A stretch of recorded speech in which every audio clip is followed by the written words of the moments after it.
Dr. Sam Pejam, UCSF Medical School Clinical Faculty and the Director of Tri-Valley Pediatrics and the creator of asthmaMD.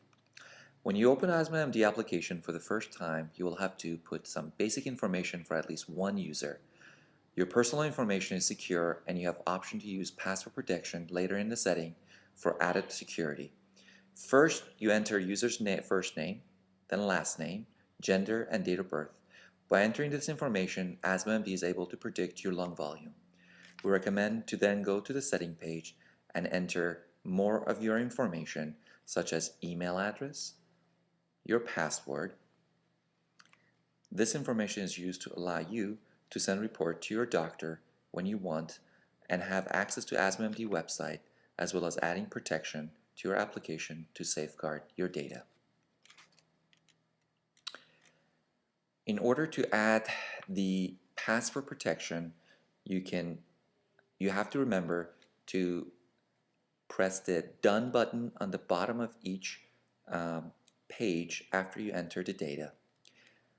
Starting with the choices under the management, we start with the triggers, and you can add each trigger based on your sensitivity and your history, depending on the type of asthma that you have.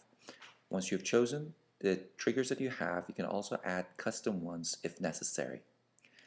Now you can see the list of triggers and you can choose those later on as needed. For medications, you can do the same thing by adding a medication prescribed to you by your physician. After clicking each medication, you can choose the dosage and the frequency. And you can repeat this with every medication that has been prescribed to you.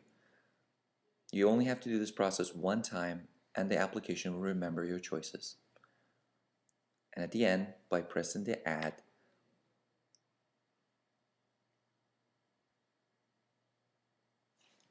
the medication list will appear, and from now on you don't have to repeat entering these medications. Next, we try to put the recipients of the graph or the diary at this point, because these are the physicians and the specialists that you are planning to send your data to when you decide to do so. So please make sure their email addresses are secure prior to sending them the information. Enter your doctor's first name, last name, and email address. Press Done and then Save. And after doing so, the recipient's name will appear on the list. Back to the setting, at the bottom of the setting page, there are frequently asked questions and answers and information about asthma that you can use. Next, we're going to be entering data. First is by entering the information on the date, which is by default today's date, but you can always pick and choose that date as necessary.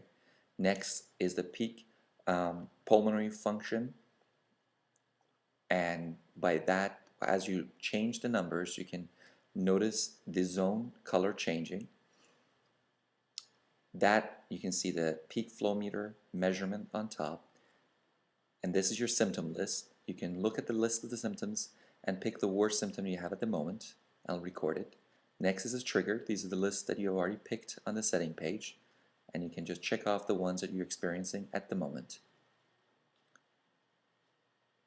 Next is the medications. You can choose the ones you're planning to take.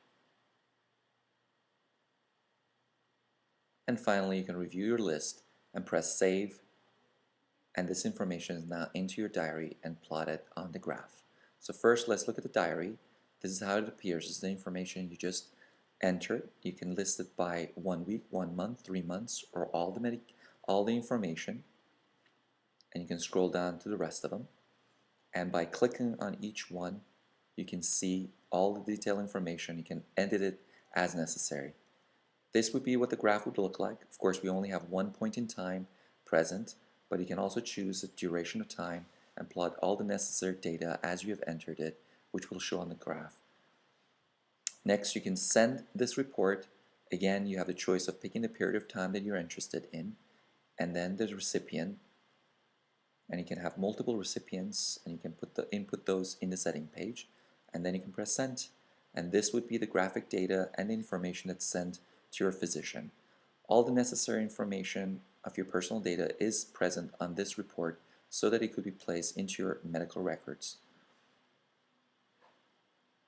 The report also includes a graphical representation of your pulmonary function over a period of time of your choosing, and it reports all the data points on the graph along with the color associated with your zone color. Next, you can see your current peak flow measurement data of what your color zones coordinate and which numbers they represent. Below that is your specific data points and times and days that they were measured, along with your symptom score and your trigger points. This is how your physician can be aware of your asthma status to help you better control your symptoms and improve your quality of life. Thank you again for using AsthmaMD, and we wish you best of health.